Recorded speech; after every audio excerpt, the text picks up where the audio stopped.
বন্ধুরা, পেঁপে ঝিঙে অনেকেই পছন্দ করেন না, অনেকেই খেতেও চায় না, বাচ্চা বড় সবাই। তো বন্ধুরা, এইভাবে একবার মাছ দিয়ে রান্না করে খেয়ে দেখুন তো কেমন লাগে। দেখবেন সবাই চেটেপুটে খাবেন। অল্প মশলা দিয়ে, ঝাল অল্প দিয়ে রান্নাটা করবেন, তাহলে খেতে খুব ভালো লাগবে। আজকে সেরকমই একটি পেঁপে দিয়ে রেসিপি আপনাদের সাথে শেয়ার করব। তো চলুন বন্ধুরা, দেখতে থাকুন। নমস্কার বন্ধুরা, অপর্ণা কিচেন ব্লগের আবার একটি নতুন রেসিপিতে সবাইকে স্বাগত জানাই। বন্ধুরা, কেমন আছেন? আশা করি ভালো আছেন। আজকে আমি বানাবো পেঁপে দিয়ে, আলু দিয়ে, ঝিঙে দিয়ে মাছের ঝাল। তো তার জন্য দেখুন, পেঁপে আমি কেটে নিয়েছি এইভাবে লম্বা লম্বা করে, ঝিঙে কেটে নিয়েছি, আলু নিয়েছি, আর মাছটা আমি আগে থেকেই ভেজে নিয়েছি। তো পেঁপে শরীরের পক্ষে, লিভারের পক্ষে কতটা উপকারী আপনারা সবাই জানেন। আর এই ঝিঙ্গেটা বাজার থেকে কেনা নয়, তো বাড়ির গাছ থেকে তুলে এনেছি সাথে। তো এগুলো দিয়ে রান্নাটা করব। তো বন্ধুরা, পুরো ভিডিওটাই দেখতে থাকুন, আশা করি ভালো লাগবে। আর যে বন্ধুরা চ্যানেলতে নতুন এসেছেন, চ্যানেলটি সাবস্ক্রাইব করে অল নোটি অন করে রাখবেন, যাতে ভিডিও ছাড়ার সাথে সাথে আপনাদের কাছে পৌঁছে যায়। তো এর সাথে কি কি মশলা নিয়েছি সেটাও একটু আপনাদের দেখিয়ে দিই। তো পেঁয়াজ নিয়েছি, টমেটো নিয়েছি, দুটো কাঁচা লঙ্কা নিয়েছি। তো আদা পাকা হয়ে গেছে লঙ্কাগুলো। আর এখানে রসুন, আদা, পানমৌরি অল্প নিয়েছি। তো এগুলো দিয়েই আজকে অল্প মশলা দিয়ে রান্নাটা করব। তো পেঁপে আলু ঝিঙে দিয়ে সেদ্ধ ঝোল করেও খেলে খুব ভালো লাগবে। তো সেই জন্য আমি একেবারে অল্প মশলা দিয়েই রান্নাটা করব। তো চলুন বন্ধুরা, রান্নাটা শুরু করা যায়। বন্ধুরা, আগে থেকে আমি গ্যাসের মধ্যে কড়াই বসিয়ে দিয়েছি, কারণ এই কড়াইতে মাছ ভেজেছিলাম, সেই কড়াই। তো ওর মধ্যে আমি তেল দিয়ে দেব। তো একেবারে অল্প করেই তেল দেব। আমি কোনো কিছু কষবো না আজকে, একেবারেই রান্নাটা করব। তেলটা খুব ভালোভাবে গরম হয়ে গেছে। তো এর মধ্যে দিয়ে দেবো একটা শুকনো লঙ্কা, আর দেবো 5 ফোড়ন। ফোড়নটা ভালো করে ভেজে নেব লাল করে। ফোড়নটা লাল করে ভেজে নিয়েছি, এবার দিয়ে দেবো কুচিয়ে রাখা পেঁয়াজগুলো। এর মধ্যে দিয়ে দেব আদা রসুন বেটে রেখেছিলাম, আর দুটো লঙ্কা দিয়ে ভালো করে কষিয়ে নেব। তো একেবারে অল্প তেল দিয়েছি, দেখতেই পাচ্ছেন। অল্প আঁচে কষে নেব। আদা রসুন পেঁয়াজ ভালোভাবে ভাজা হয়ে গেছে। তো এবার একটা টমেটো কেটে রেখেছিলাম, ওটা দিয়ে দেবো।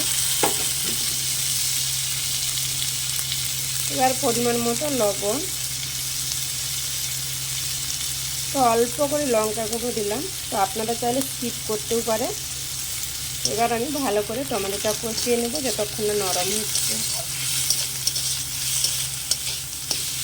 এখন মশলাগুলো সুন্দরভাবে ভাজা হয়ে গেছে আর টমেটোটা নরম হয়ে গেছে। তো এবার দিয়ে দেবো কেটে রাখা সব সবজিগুলো। তো আপনারা চাইলে কষে নিতে পারেন, তো আজকে আমি না কষে রান্নাটা করছি। ভালোভাবে মশলার সাথে মিশিয়ে নেব। তো আগে যে লবণটা দিয়েছিলাম মশলার জন্য, এবার আমি সবজিতে স্বাদ মতো লবণ দিয়ে দেবো। বেশি দিলে ভালো লাগবে না। আর দেবো হলুদ গুঁড়ো দিয়ে ভালো করে কষিয়ে নেব। দিয়ে দেবো অল্প করে চিনি। তো চিনিটা দেওয়ার কারণে স্বাদ ব্যালেন্সের জন্য, তো স্বাদটা খুব সুন্দর লাগবে। সেই জন্য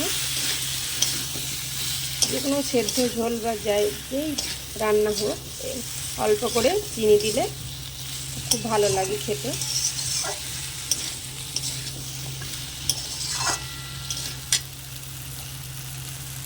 সবজিগুলো ভালোভাবে কষানো হয়ে গেছে। তো এবার আমি পরিমাণ মতো জল দিয়ে দেবো।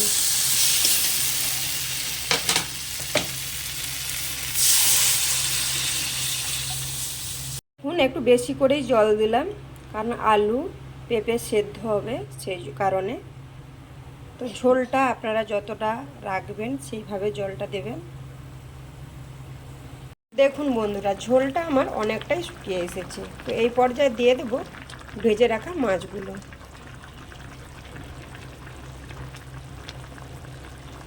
মাছটা একটু ঝোলের মধ্যে না ফুটলে বা সেদ্ধ হলে ভালো লাগবে না। মাছের যে একটা রস, ওটা না ঝোলের মধ্যে বের হলে ওর কোনো স্বাদ লাগে না। সেই জন্য একটু আগেই মাছটা দিলাম, একটু সেদ্ধ হয়ে যাবে।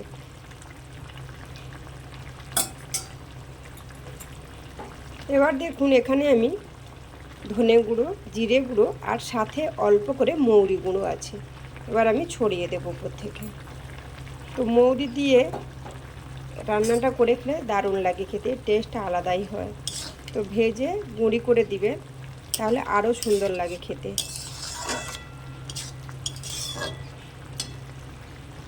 আলু পেঁপে আমার ভালোভাবে দেখুন সেদ্ধ হয়ে গেছে সুন্দরভাবে।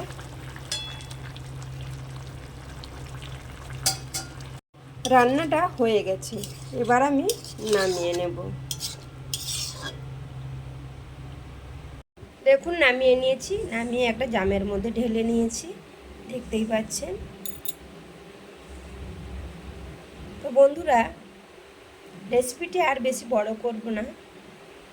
তো এই সেদ্ধ ঝোল পেঁপে আলু ঝিঙ্গে দিয়ে মাছের, তো এরকম ঝোল খেতে কে কে ভালোবাসেন অবশ্যই লাইক কমেন্ট করে জানাবেন, আর ভালো লাগলে শেয়ার করবেন। দেখা হচ্ছে পরের কোনো রেসিপিতে। আপনারা ভালো থাকবেন, সুস্থ থাকবেন, নিজেদের খেয়াল রাখবেন, সাবধানে থাকবেন। কারণ চারিদিকে যা বর্ষা বৃষ্টি হচ্ছে, বন্যা হচ্ছে শুনতে পাচ্ছি বা দেখতেই পাচ্ছি টিভিতে ফোনেতে। তো আপনারা সাবধানে থাকবেন। তো অনেক ভালোবাসা রইল সবার জন্য। তো টাটা বন্ধুরা।